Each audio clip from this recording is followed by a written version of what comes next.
우리가 이번 주부터는 예배에 관해서 좀 이야기를 나눌까 합니다.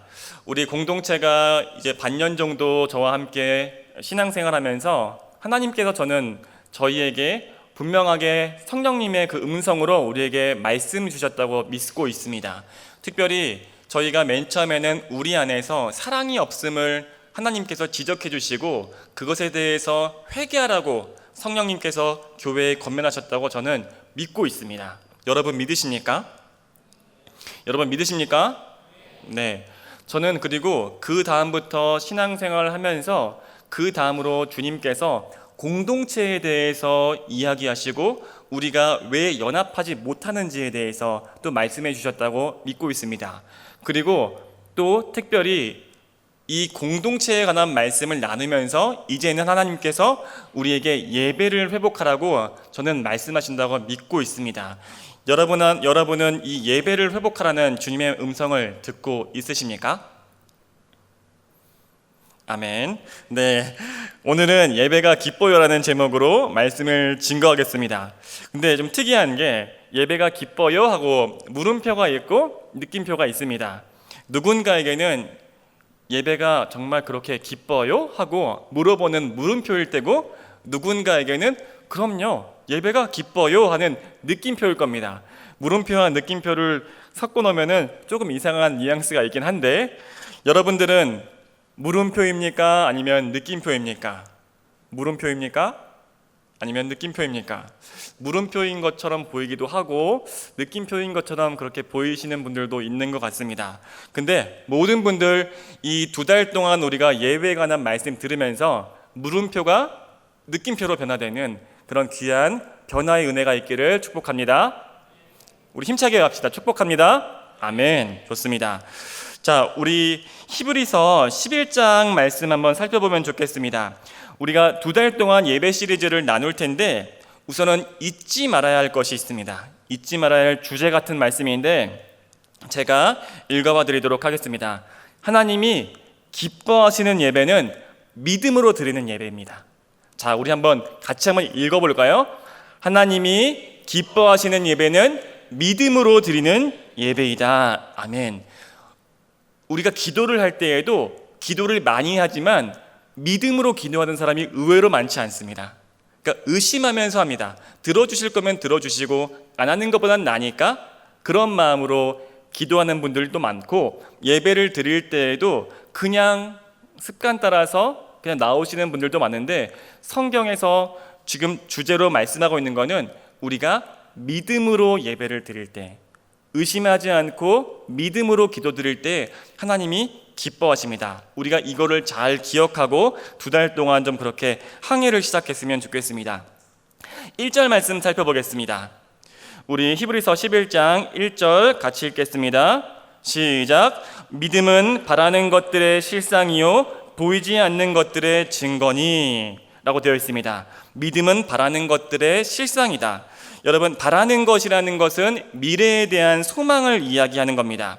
다시 말하면 믿음은 미래의 소망에 대한 실상이다, 실제다, 이렇게 이야기를 하고 있는 겁니다.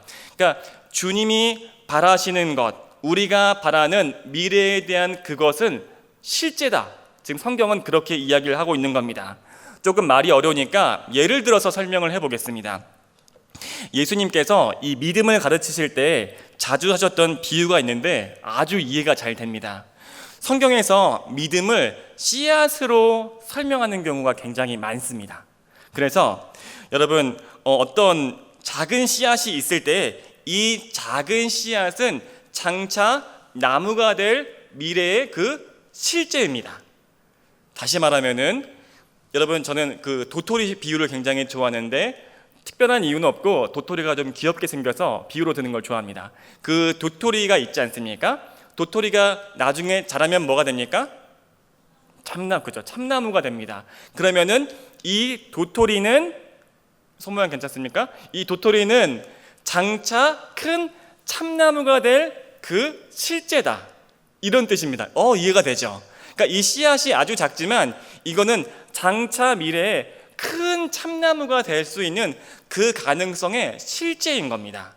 성경은 믿음을 그렇게 비유로 하는 겁니다. 그러면은 우리가 이렇게 정의할 수 있습니다. 내가 어떠한 것을 믿고 있을 때, 내가 그것에 대해서 믿음으로 그것을 붙잡고 있을 때 그것은 장차올 미래에 대한 실제다, 이런 뜻입니다.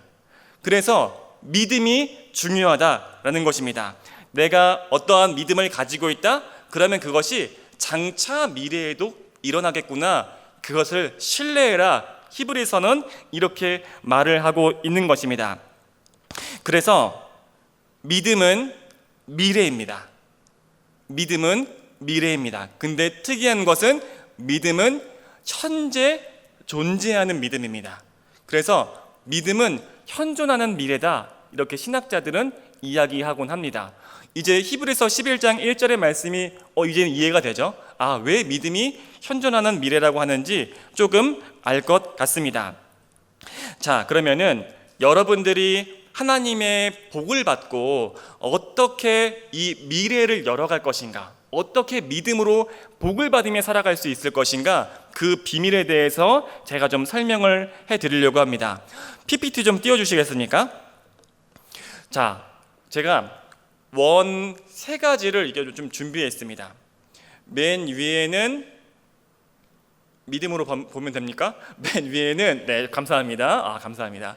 여러분의 인생이 믿음으로는 보였습니다. 믿음의 영역이 있고요.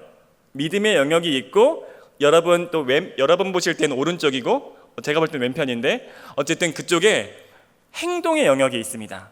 그러니까 여러분, 이것이 예배의 영역입니다.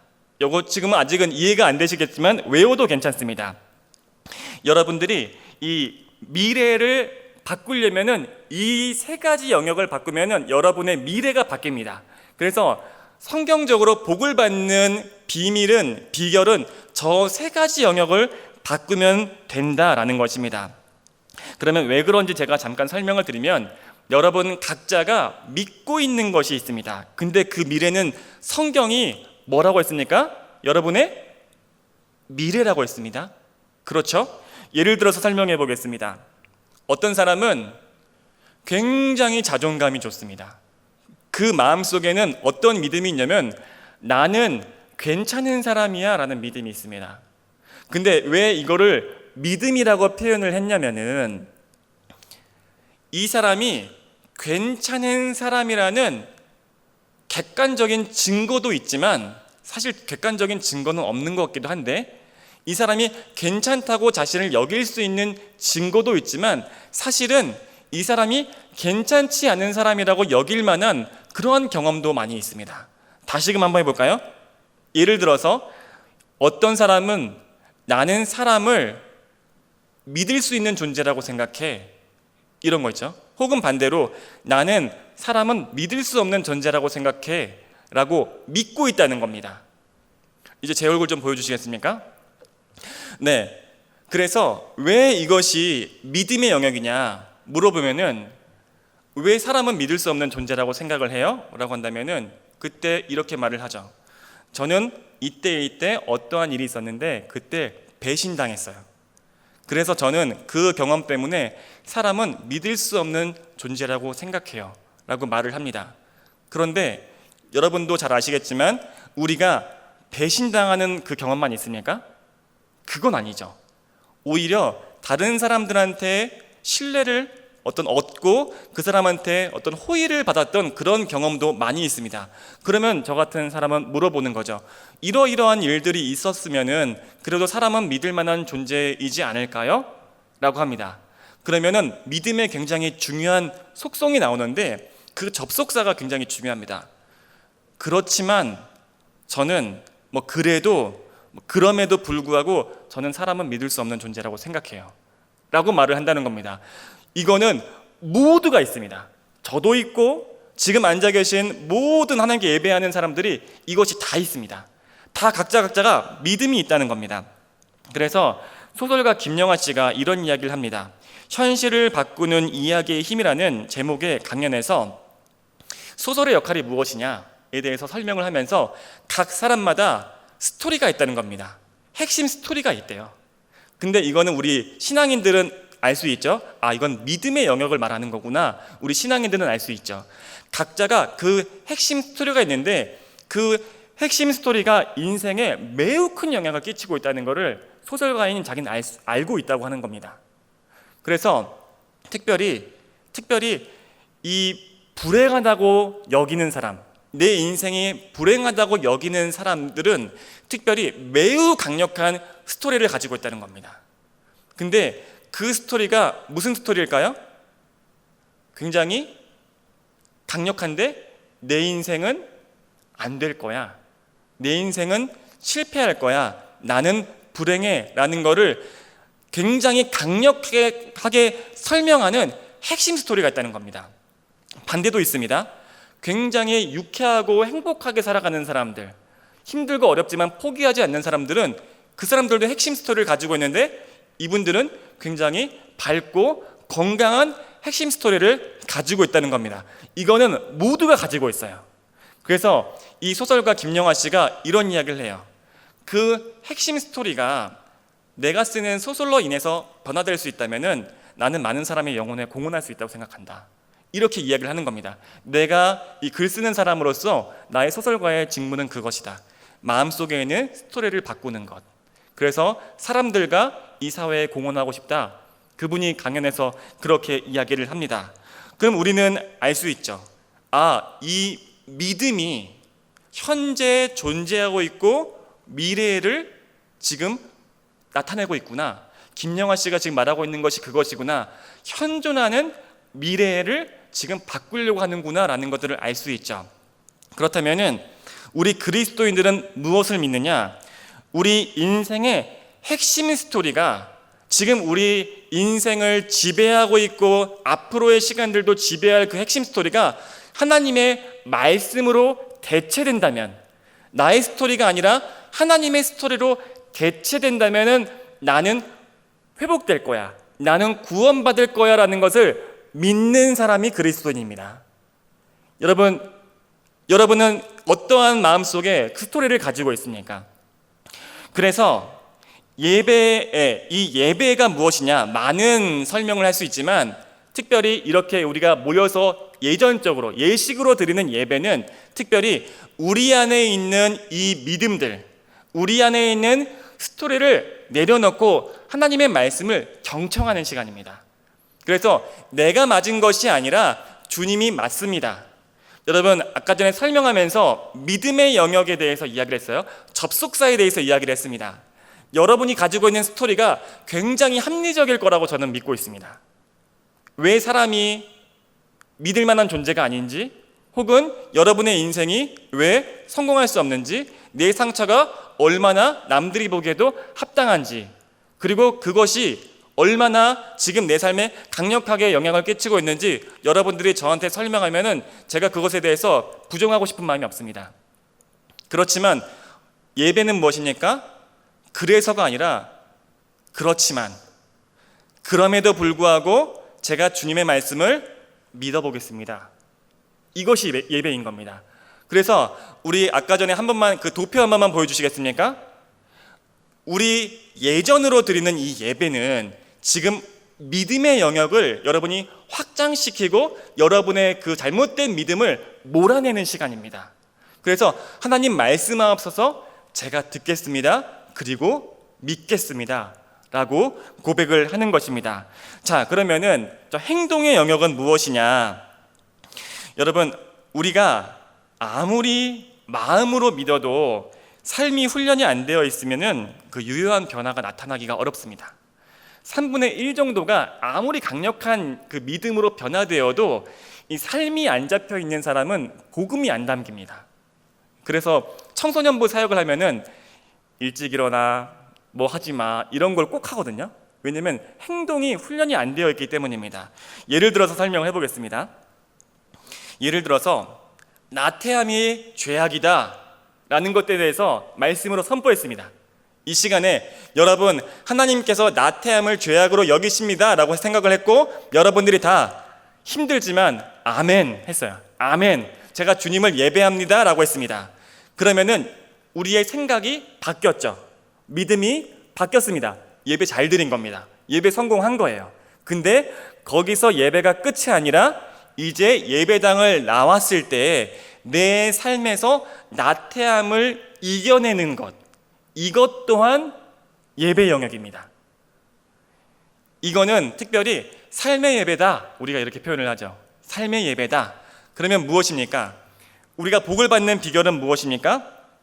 하나님의 말씀의 이 영역이 점점 커져서 나의 삶과 교집합이 늘어나야 됩니다. 옛날에는 이것이 나의 이 행동이 하나님의 영역이라고 생각을 하지 않았어요. 근데 하나님의 말씀이 진짜 커져서 나의 삶의 영역과 연결될 때, 접할 때 나의 나태함을 이겨내는 것도 예배이구나. 아침에 일찍 일어나는 것도 예배이구나. 내가 밥 먹고 설거지하는 것도 예배이구나.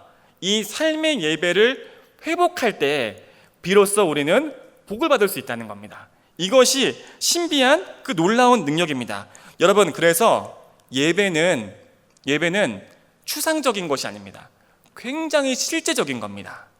근데 제가 이렇게 예배를 인도하고 우리 청년들이랑 좀 이야기를 해보면은 이 예배와 삶이 연결이 되는 우리 청년들이 많지는 않은 것 같습니다. 그래가지고 예배 드렸다 끝. 그것이 아니라 이 삶의 예배와 연결될 때 이 예배는 굉장히 강력해집니다. 우리가 저번 주에 말씀 들었는데 마가복음 1장 15절 말씀입니다. 이르시되 때가 찼고 하나님의 나라가 가까이 왔으니 회개하고 복음을 믿으라 하시더라. 이것이 무엇입니까? 이제 나의 삶의 영역들, 내 행동의 영역들도 하나님께서 다스리신다는 그 사실을 믿어라. 근데 이게 복된 소식이다. 예수님께서 말씀하시는 거죠. 내가 너를 다스리는 것이 너를 구원하는 일이야. 회개해라. 너의 행동을 돌이켜라 라는 것을 믿어라 라고 이야기를 하는 겁니다. 자, 그러면은 우리가 이 행동의 영역은 우리 다다음 주에 한번 더 말씀 나누겠습니다. 우리 이 맥주 감사절 보낸 다음에 이 행동의 영역은 다다음 주에 나오고, 오늘은 특별히 믿음의 영역에 대해서 좀 더 말씀 볼까 합니다. 우리 2절 말씀 더 자세하게 한번 살펴보겠습니다. 2절 말씀 같이 읽겠습니다. 시작. 선진들이 이로써 증거를 얻었느니라. 아멘. 그러니까 믿음의 선배들이 이 믿음으로 증거를 얻었다 해서 하나님이 약속하셨고 그 기뻐하시는 일들을 성취했다, 이렇게 이야기를 하고 있습니다. 그래서 이 히브리서 11장 말씀을 집에 가서 한번 읽어보시면은 어떤 사람이 믿음으로 무엇을 성취했는지 쭉 나와 있습니다. 쭉 나와 있습니다. 보면은 이분들이 간증을 사실 이렇게 쓴 거죠.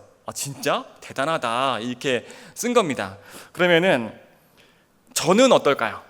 궁금합니다. 여러분은 성경에 만약 기록된다면은 여러분의 믿음은 뭐라고 기록될 것 같습니까? 저는 이렇게 한번 생각해 봤습니다.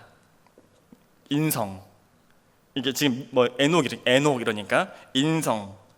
그는 한 번도 여자친구가 없었지만 믿음으로 장차 있을 여자친구를 위해 10년간 기도했다. 이게 진짜거든요. 진짜거든요. 성경에 그렇게 써 있다면은 감동이겠죠. 그리고 그가 보이지 않는 것을 믿었다. 이렇게 하면 좋겠죠? 여러분은 뭘 믿습니까? 뭡니까? 궁금합니다. 전 이거는 이미 성취를 했고, 전 이거 성취했습니다. 이제 더 이상 이 문제로 여자친구를 주십시오 이런 건 기도하지 않습니다. 아내가 있으니까. 네. 큰일 나죠. 그러면 큰일 납니다. 네. 제가 요즘에 기도하는 건 뭐냐? 제가 요즘에 기도하고 있는 믿음의 영역은 뭐냐? 하나님, 교회가 위기라고 합니다. 그리고 다음 세대가 위기라고 합니다. 근데 하나님, 이들을 위해서 생명을 내어놓는 사람이 없는 것 같습니다. 하나님, 제 삶을 주님께 드리겠습니다. 주님께 바치겠습니다. 모두가 안 된다고 하는 이때에 하나님, 이 성전에 주님께서 찾으시는 그 잃어버린 영혼들을 가득 채워주십시오. 제가 그렇게 기도하고 있습니다. 특별히 예배 공동체에 관한 말씀 나눴지만, 하나님, 이 이기적인 시대에 공동체 예배를 위해서, 다른 사람들을 위해서 눈물을 흘려 기도할 수 있는 성숙한 신앙을 가진 사람들을 채워주십시오 하고, 이 자리 가운데 그 사람들이 찰 수 있도록 기도하고 있습니다. 제가 맨 처음에 부임할 때 여러분한테는 이야기를 하지 않았지만 우리 중보기도 팀한테 제가 기도 카드 썼던 거 말씀드렸죠. 하나님, 100명의 리더가 한 명이 2명을 감당하는 공동체, 그러니까 100명의 리더가 200명을 감당할 수 있는 그런 공동체가 되게 해주십시오. 근데 제가 맨 처음에 그 기도 편지를 쓸 때에는 그 100명의 의미가 무엇인지 잘 몰랐습니다. 그런데 하나님께서 이렇게 한 걸음 한 걸음 인도해 주시면서 제가 이제 그 100명의 의미에 대해서 조금씩 어렴풋이 깨닫고 있습니다.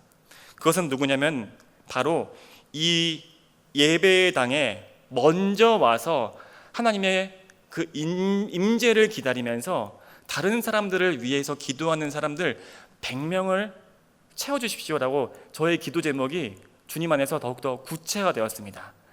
그래서 제가 꿈꾸는 것은 무엇이냐, 예배 15분 전에 이곳에 100명의 리더들이 가득 차서 예배를 위해서 기도하는 겁니다.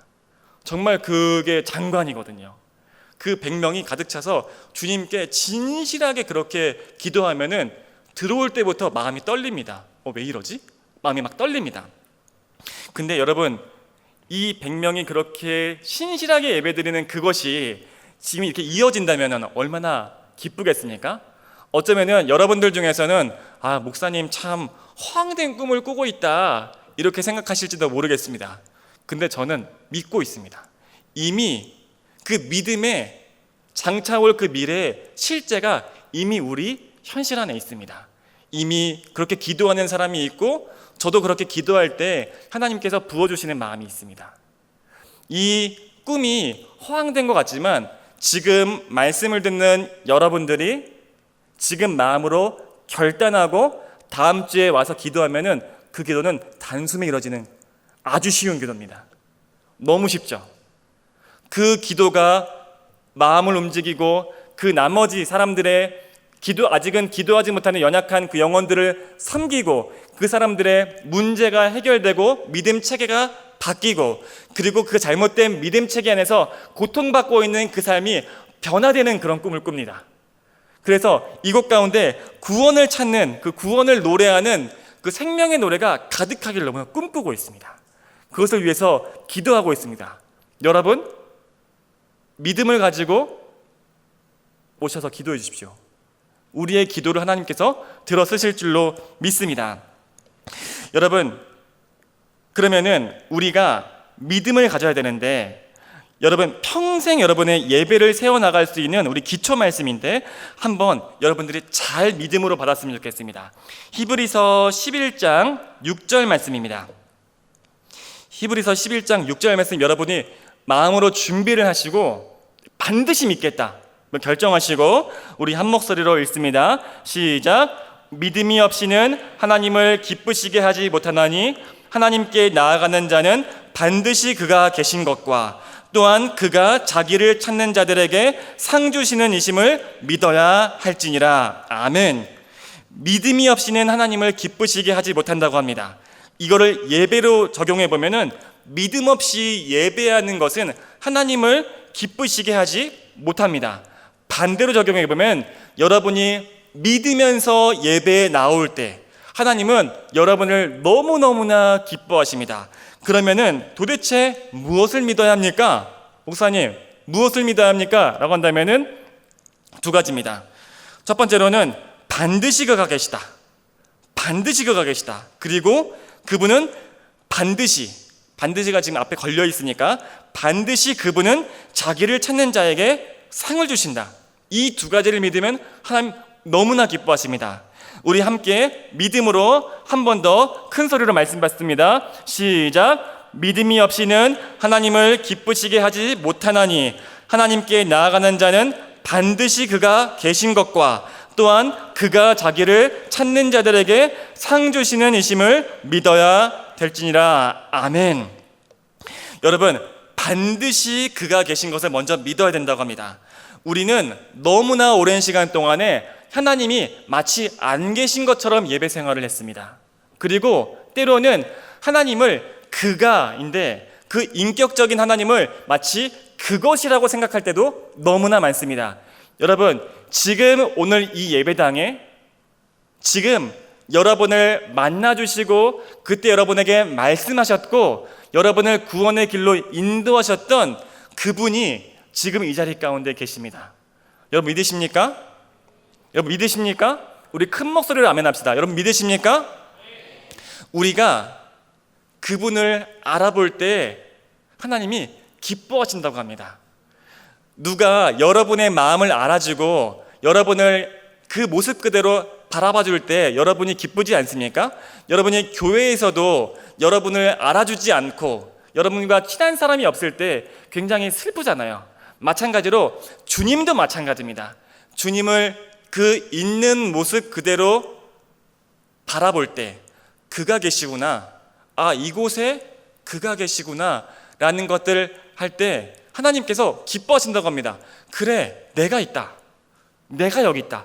그것이 아니고 하나님이 없는 그런 예배도 아닙니다. 그리고 두 번째는 무엇입니까? 그분이 반드시 상을 주신다. 반드시 상을 주신다. 왜일까요? 우리 안에 잘못된 믿음을 거부하고 하나님의 그 말씀을 제가 믿습니다, 그분의 말씀임을 제가 신뢰합니다라고 받을 때 우리의 미래가 변화될 때 하나님은 기뻐하신다는 겁니다. 그래, 내가 너에게 복을 주길 원한다.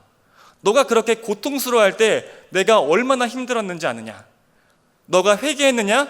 내가 너를 기뻐한다. 내가 너를 복주는 그 여호와다. 내가 바로 그 예수다. 내가 바로 그 성령 하나님이다 라는 그 음성을 우리 예배당 안에서 들을 때 하나님 너무나 기뻐하신다는 겁니다. 제가 사역하면서 제일 기쁠 때가 무엇인지 언제인지 아십니까? 언제인 줄 아십니까? 여러분들이 회개하고 돌아왔을 때, 그리고 그 회개한 덕분에 인생이 필 때 너무나 기쁩니다. 목사님이 저 회개하고 이제 더 이상 화를 내지 않아요. 너무 잘됐다. 그래, 너무너무 고맙다. 그 성질 이기느라 얼마나 힘들었니? 너무 잘했다. 목사님, 제가 어떠한 죄를 끊고 살았는데 너무 인생이 잘 풀려요. 너무너무 고맙다. 그때 얼마나 그 기쁨이 있는지 모릅니다. 저도 그렇게 기쁜데 하나님이 얼마나 기뻐하시겠습니까? 여러분, 이 기쁨을 믿으십니까? 이 두 가지를 여러분들이 꼭 기둥처럼 세워야 됩니다. 여러분, 그 전에 그 예배 시간 5분 전에 그 찬양팀 외에 10명도 없었다, 우리 공동체. 혹시 그 얘기 기억나십니까? 그러면서 제가 그때 좀 결심한 것이 예배 에티켓 이거 좀 운동을 하자. 우리 임원들이랑 그런 이야기를 했습니다. 그때 기억하시면 예배 에티켓이라고 해가지고 우리 음료수 가져오지 맙시다. 본당에서 음료수 가져오지 마시고 예배 5분 전에 와서 좀 착석해 있자. 이런 얘기를 했었습니다. 근데 제가 그 예배 에티켓 운동을 시작하고 나서 기도하면서 제가 하나님께 회개한 것이 있습니다.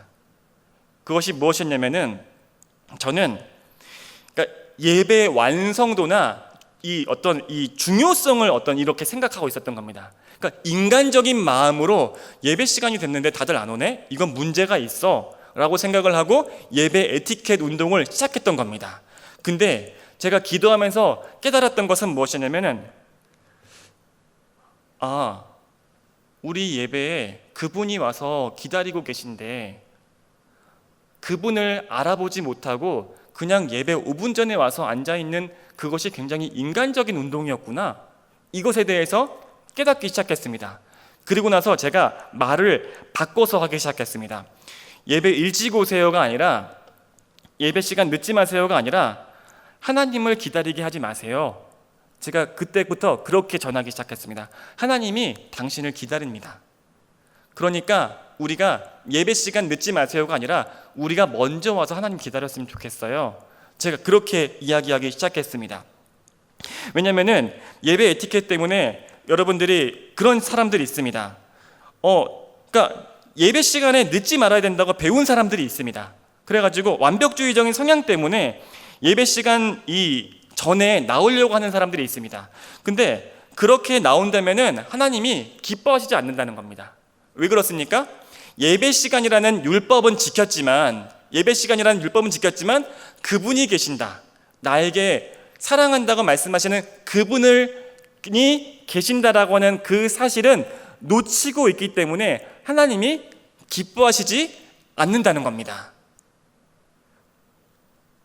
하지만 좀 저는 개인적으로 기쁘죠. 여러분들이 일찍 나와 있으면 기쁩니다. 그래도 늦게 나오는 것보다는 일찍 나와서 있으면 훨씬 귀하고 보기 좋습니다. 그러니까 그래? 그럼 난 그냥 늦게 나와야지 이러지는 마세요.